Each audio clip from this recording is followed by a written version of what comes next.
ما جا دکمه رو به سمت راست میدوزیم و دکمه‌مون رو به سمت چپ میدوزیم. ولی برای آقایون برعکسه. سلام دوستان، وقتتون بخیر باشه. امیدوارم که حالتون خوب باشه.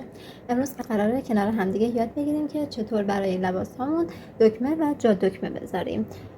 خب بچه‌ها، این آموزش آخرین قسمت آموزش بالاتنه ما هستش که شما با دیدن این آموزش ها میتونید برای خودتون لباسای از قبیل شمیز، مانتو و کت بدوزین. امیدوارم که این آموزش ها برای شما مفید باشن. خب مطلبی رو که باید بدونید این که لباس خانم ها و آقایون جا دکمه هاشون جا به جاست. یعنی چی؟ یعنی خانم ها ما جا دکمه رو به سمت راست میدوزیم و دکمه‌مون رو به سمت چپ میدوزیم. ولی برای آقایون برعکس، جا دکمه رو چپ میزنیم و دکمه ها رو به سمت راستمون میدوزیم. خب حالا لباس من یه لباس زنانه است، به خاطر همین من جا دکمه‌م رو به سمت راستم میزنم. یعنی من اگه این لباس رو بپوشم، این قسمتش میشه سمت راست من، پس جا دکمه‌م رو سمت راستم میزنم. فعلا با این قسمت کاری ندارم. خب بچه، این لباس من الان شمیزه، ولی ممکنه شما لباستون مانتو باشه و آخرین دکمه‌ای که ما میخوایم بذاریم بستگی داره. شخص لباس رو میپوشه و شما ازش میپرسین دوست دارین که آخرین دکمت کجا باشه و هر جا که راحت باشه براش میزنین اونجا دکمه رو. خب من الان برای این شمیزم 10 سانت میام بالا. بچه نکته‌ای که باید رعایت کنید اینه که شما اول یقتون رو میدوزین، بعد جا دکمه میزنید. ولی الان من میخوام بهتون یاد بدم، به خاطر همین بعداً یقش رو وصل میکنم. خب این 1 سانت بالاش اصلا حساب نمیشه.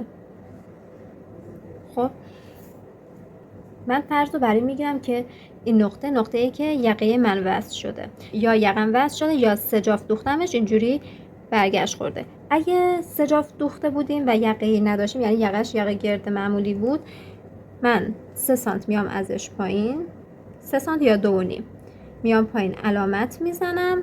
خب ولی چون من یقه دارم و این قسمت یقمم یک دکمه میخوره، چیکار میکنم؟ 4 سانت از این نقطه میام پایین، 4 الی 5 سانت. حالا این فاصله رو اندازه میزنم. برای من شده 46. خب من میخوام چند تا دکمه وصل کنم؟ من میخوام از اینجا تا اینجا رو 6 تا دکمه وصل کنم.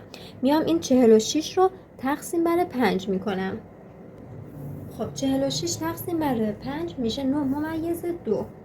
بچه هرچی فاصله بین دکمه هاتون کمتر باشه قشنگتر. البته این سلیقه‌ایه، ولی خب این نکته‌ای که میتونین شما هم رعایت کنید. من 9/2 از این خط بالا میرم، علامت میزنم. از این خط هم 9/2 بالا میرم.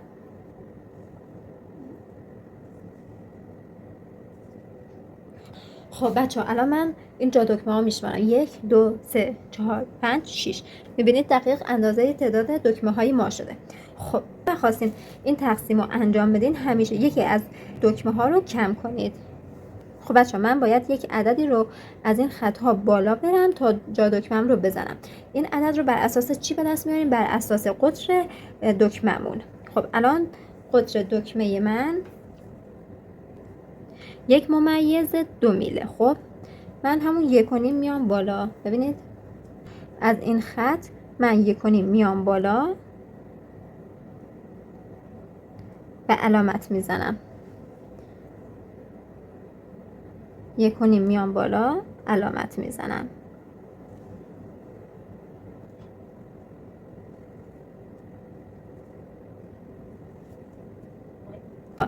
ببینید علامت چون یقه دکمه دار دارن اینقدر اومدم پایین. ولی اگه شما مثلا یقتون یقه گردی داشتین که سجاف میخورد، اینجوری بود، اگه اینجا میزدین یعنی 2 الی 3 سانت میمدین پایین، این 1.5 که میرفتین بالا دقیق اینجا میشد و دکمه یقتون مناسب خوب میشد. پس حتما لحاظ کنید که برای چه لباسی میخواین جا دکمه بزنین. خب بچه ما جا دکممون 3 الی 2.5. خب ما برای جا دکممون 2.5 الی 3 سانت کنار مییم. الان برای این یکی 2.5 اومدیم، نصف 2.5 رو پیدا میکنیم، 1.25 میشه، علامت میزنیم. خب یه خط صاف اینجوری میکشیم اینجا. برای همه جا دکمه هامون این رو لحاظ میکنیم و این خط رو میکشیم. چرا؟ چون ما باید بر اساس این خط جا دکممون رو بزنیم.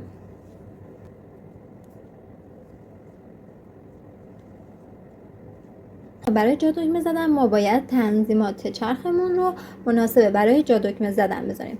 اولین کاری که میکنیم اینه که نوع دوختمون رو به نوع دوخت جا دکمه تغییر میدیم. اینجا میبینید اینجا زده شماره 1 2 4 3. اینا تنظیمات جا دکمه زدن ما هستن که من توی مرحله اول من بچه‌ها از اعداد زوج استفاده میکنم. میذارم روی 2، بعد میذارم روی 1، بعد میذارم روی 4 و بعد میذارم روی 3. حالا حین دوختن بیشتر متوجه میشین که چرا این کارو میکنم. و درجه دوخت من بچه‌ها بهتره که بین 0 تا 1 باشه. من همیشه روی نیم میذارم. خب بچه‌ها همونطور که میبینید من الان میخوام جا دکمه‌مو بزنم و درجه دوختم بین 0 و 1 و نوع دوختم رو گذاشتم روی 2. خب پارچه‌مو همون قسمتش که علامت زدم، قسمت بالاشو خب بچه‌ها زیر چرخ میذارم.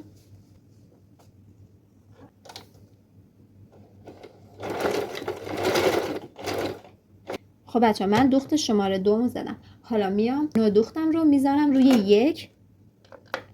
پارچه رو مثل دوخت معمولی یه خورده میکشیم و دوخت میزنیم.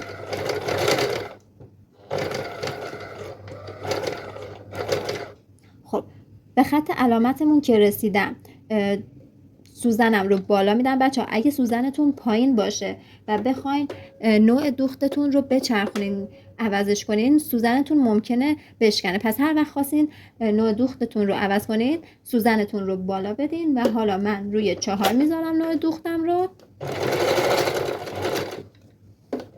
سوزنم رو بالا میدم و حالا نوع دوختم رو روی 3 میزنم.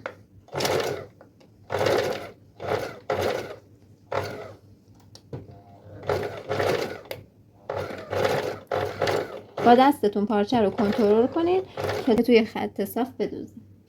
روی 2 میزنم و واسه اطمینان یه خورده دیگه دوخت میزنم. این میشه جا دکمه ما بچه‌ها. بچه‌ها نکته رو که باید بدونین برای جا دکمه زدن، حتما هر جایی رو که میخواین جا دکمه بزنین حتما زیرش لایه بزنین وگرنه کارتون رو جمع میکنه. الان این پارچه بچه‌ها لایه خورده. من میخوام بهتون این رو نشون بدم که شما اگه درجه دوختتون رو روی 2 بذارین چه اتفاقی میفته. خب من از شماره 2 شروع میکنم.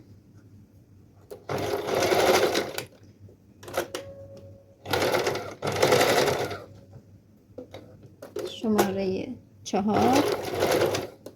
شماره 3،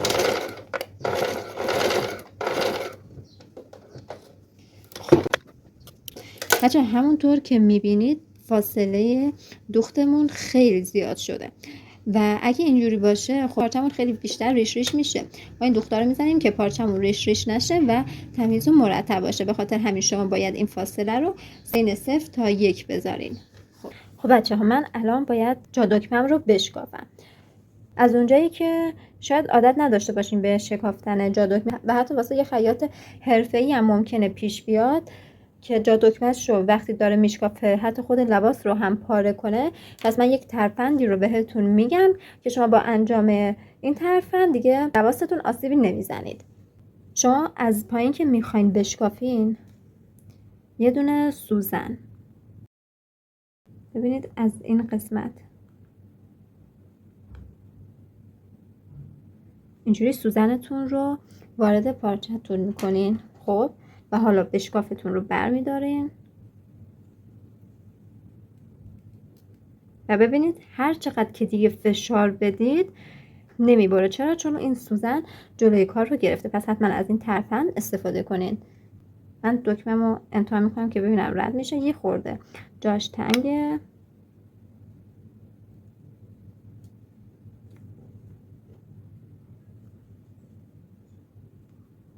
و خب حالا رد میشه. بچه‌ها این آموزش رو اگه دوست داشتین لایک فراموشتون نشه، کانال رو سابسکرایب داشته باشین برای ویدیوهای بیشتر و زنگوله رو فعال کنید. خب بچه من لبه های لباسم رو روی هم میذارم به صورتی که این دوخت پنهان بشه. سوزن میزنم و خب حالا هر کسی از یه ترفند و روشی استفاده میکنه. این روشیه که من خودم استفاده میکنم. خب من میام سوزن تگردم و بعضی با مداد علامت میزنم، ولی من با سوزن میزنم. وسط جا دکمم رو پیدا میکنم و سوزنم رو توی اون نقطه قرار میدم و ازش رد میکنم. ممکنه اینجوری گیر کنه به نخی، نخو با نخچین برش بزنید. خب حالا چیکار میکنم؟ دکمم رو میارم. بچه اگه نختون چالا باشه خیلی بهتره برای دوختن. از همین قسمتی که سوزن خارج شده سوزن رو وارد میکنم و دکمم رو میدوزم. چرا میگم اگه چالا باشه نختون بهتره؟ به خاطر اینکه تعداد دوخت کمتری نیازه بزنین، هم زمان کمتری صرف میشه، هم لباس هم سوزن توش کمتر فرو میره و باعث خرابی پارچه نمیشه. بچه با نخ همرنگ همه کارهاتون رو، همه دوختاتون رو با نخ همرنگ بزنین خیلی بهتره. من الان اینو آزمایشی میدوزم، بعدا درستش میکنم. خب یه گره میزنین به این صورت. ببینید بچه ها سوزنتون رو زیر نخ رد میکنید، یه اینجوری یکی دیگه میزنید و ببینید اینجا دستتون رو روی انتهای سوزن میزنید و این نخ‌ها رو با دستتون میگیرید و میکشین تا گرمون دقیقا این انتها بیفته. یه بار دیگه اینجوری به این صورت پیچش میدیم، دستمون رو انتهای نخ میذاریم و اینجوری یه گره خیلی خوب تمیز داریم.